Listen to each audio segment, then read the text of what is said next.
Mensaje tapa nang busca ajuda.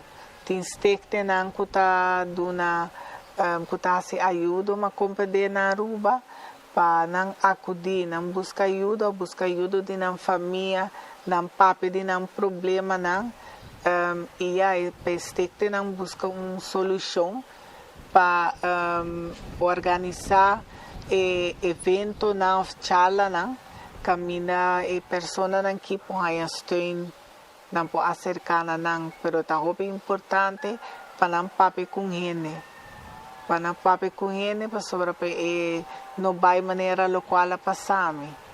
Logicamente, bota wag de imprensa situação, bota síndico e data tanta gente jovem, gente grande. Bota síndico que não me siga assim na lei e se começa a chegar assim no momento para tomar decisão de separar. Sim, claro que sim. É melhor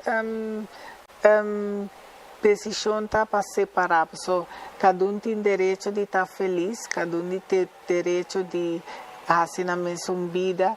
E hora que tem violência, por um instante, também vamos separar para sobrar. Se você da viva de vida assim aqui, é também pior. E de caso aqui, boa, hoje em dia, é data tanta young, 16, para 16, 17, basicamente muita ainda, quando não acaba a escola. Essa aqui está mostrando que hora vira grande, violência também vira roupa mais? Sim, tem roupa e violência na rua. Último ano aqui, me tawag din media está virando demasiado.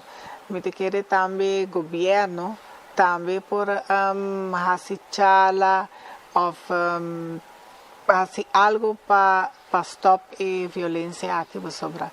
Está roupa alarmante na rua. Pouco dia aí, quando eu uma mulher de deputado e na Câmara, disse que tem 100 casos. E suma de 16, e suma grande, 60 anos. É uma cifra preocupante? Claro que sim, para sobre nossa comunidade, cada ano está virando mais grande. E está roupa de lamentar para voar tanto pessoa não de... Esconde para não... Correto. Não, está tempo para fazer algo.